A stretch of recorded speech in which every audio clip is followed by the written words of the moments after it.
What if I told you that this week we had a possible SpaceX IPO in only a few days, bigger than almost anything Wall Street has ever seen? An update on the massive Blue Origin explosion, a Starship investigation that could decide the timing of Flight 13, wild space stock moves, a dead NASA Mars orbiter, new UFO files, and an interstellar comet that is probably not an alien spaceship. Welcome back to Alex SpaceX Talks, this week in space. Let's start with Starship. After Starship Flight 12, many people are asking the same question: when is Flight 13? Right now there is no official launch date, and the main reason is simple. The FAA has required SpaceX to complete a mishap investigation after the Super Heavy booster experienced a hard splashdown. The good news: Starship itself reached many important milestones during Flight 12. The bad news: the booster did not perform the planned landing burn as expected. One of the big open questions is still, why did the Raptor engines not relight properly? So far, SpaceX has not published a final root cause. We know there was a problem during the boost back and landing sequence, but we do not yet have the full technical explanation. For Flight 13, the expected hardware is currently Booster 20 and Ship 40. These are expected to be the next Starship and Super Heavy vehicles in line. But before we get too excited, we should be careful. A launch date depends on three things. First, SpaceX must complete the mishap investigation. Second, the FAA must accept the corrective actions. And third, Booster 20 and Ship 40 must complete their own test campaign. And as of now, I have not found a confirmed cryo-proof test for the next full Flight 13 stack. So my realistic view is the following. Flight 13 is coming, but not tomorrow. Maybe in 2 to 3 months. SpaceX will move fast, but the FAA process matters. By the way, if your company, business club, university or event is looking for a keynote speaker about SpaceX, Elon Musk, Starship, the new space economy, innovation, risk culture, and what traditional industries can learn from aerospace, then we should get in contact. Now let's move to Blue Origin. This was one of the biggest space stories in the past 2 weeks. Blue Origin's New Glenn rocket exploded during a pre-launch test at Cape Canaveral. The rocket was destroyed and the launch pad was seriously damaged. The important part: nobody was injured. Also important, some key pad infrastructure survived, including major tanks. Blue Origin CEO Dave Limp says the company still wants to fly New Glenn again before the end of the year. That is ambitious, because New Glenn is not just another rocket. It is important for Amazon's satellite constellation. It is important for national security launches. And it is important for NASA's Artemis program, especially Blue Origin's Blue Moon lunar lander.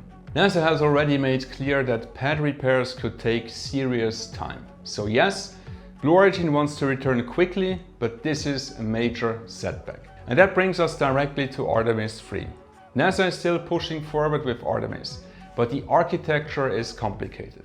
Artemis III is no longer just a simple go-to-the-moon mission. NASA is now focusing on testing rendezvous and docking capabilities with commercial lunar landers. That means SpaceX and Blue Origin are both extremely important. The problem is, both companies are facing pressure. SpaceX still has to demonstrate key Starship capabilities like orbital refueling. Blue Origin now has to recover from a major New Glenn explosion. So the big picture is this: Artemis is still alive, but the schedule is under pressure from every side.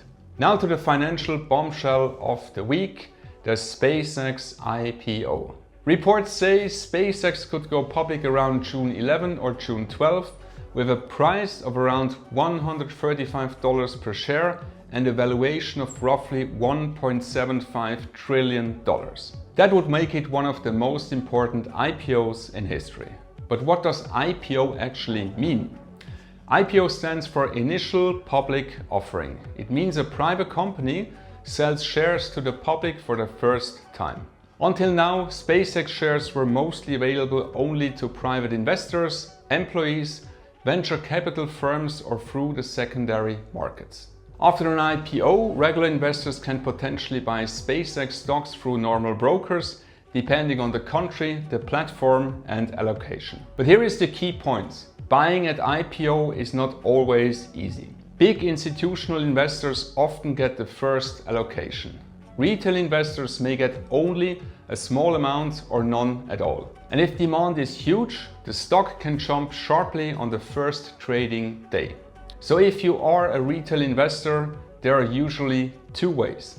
Either you try to participate in the IPO through your broker, if your broker offers access, or you wait until the stock starts trading publicly and buy it on the open market. But please be careful. A great company is not automatically a great stock at any price. At a valuation around $1.75 trillion, SpaceX would already be priced like one of the largest companies on Earth. Why is it so valuable? Well, mainly because of Starlink, Starship, launch dominance, defense contracts and potentially AI after the XAI merger. Some analysts' forecasts are extremely bullish.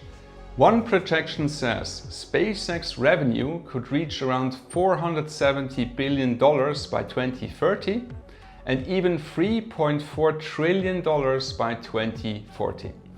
Now that sounds unbelievable, and honestly, it should be treated as a very aggressive long-term forecast, not as a guarantee. To reach those numbers, SpaceX would need Starlink to become a global telecom giant, Starship to work at massive scale, defense and government contracts to grow, and the AI business to become huge. Could it happen? Maybe. Is it guaranteed? Absolutely not. That is why I would explain the IPO like this. SpaceX is probably one of the most important companies of the 21st century. But the IPO price already includes a huge amount of future success. Now let's talk about space stocks. This week, many space stocks dropped sharply. Why? There are several reasons. First, many space stocks had already rallied massively because investors wanted exposure to the SpaceX IPO story. Second, when the SpaceX IPO valuation came in around $1.75 trillion, some investors were disappointed because they expected something closer to $2 trillion. Third, many space companies are still unprofitable and need fresh capital. And fourth, the Blue Origin explosion reminded the market of a brutal truth. Space is exciting, but space is risky. Rocket Lab, Intuitive Machines, AST, Space Mobile, Red Wire, Firefly Aerospace, and Virgin Galactic, many of these companies are part of the new space story, but many are still burning cash. And that brings us to Virgin Galactic. Virgin Galactic had an insane move. The stock surged more than 180% in a short period, and then crashed almost 30% in one day. Why? Part of it was meme stock momentum. Part of it was short squeezing. Part of it was excitement around the broader space sector and the SpaceX IPO. But then reality came back. Virgin Galactic announced a plan to redeem debt by issuing new shares. That means dilution. For existing shareholders, dilution means your ownership percentage becomes smaller. The company may improve its balance sheet, but shareholders often hate dilution. So the stock exploded because of hype and crashed because of dilution and fundamentals. This is exactly why space stocks are so fascinating, but also so dangerous. Now to UFO files. The US government has released new UAP and UFO related files in recent weeks, including videos, documents and reports. But let's be very clear. New files do not mean confirmed aliens. What they show is that there are still unexplained aerial phenomena, military observations, sensor data and historical records. That is interesting. It deserves serious scientific analysis. But it is not proof of extraterrestrial life. And that connects perfectly to the next story, the Interstellar Comet 3I Atlas. Some people speculated again, could this be an alien spacecraft? SETI researchers checked. They searched for technosignatures, basically artificial radio signals. They scanned millions and millions of signals, and the result was no alien technology detected. Why do scientists think it is natural? Because 3I Atlas behaves like a comet. It has a coma, it releases gas and dust, it follows a hyperbolic trajectory, meaning it came from outside our solar system and is leaving again. And the radio search found no artificial signal. So the conclusion is simple: 3I Atlas is fascinating, but it is almost certainly a natural interstellar comet. And now to Mars. NASA has officially declared the MAVEN mission over. MAVEN was one of the most important Mars orbiters ever. It studied how Mars lost its atmosphere and helped understand why Mars changed from a warmer, wetter world into the cold desert planet we see today. NASA lost contact with MAVEN in December 2025. The spacecraft apparently entered an uncontrolled spin, lost power and could not be recovered. It will probably remain in orbit around Mars for another 50 to 100 years before eventually crashing into the planet or burning up in the Martian atmosphere. It is sad, but MAVEN had an incredible mission.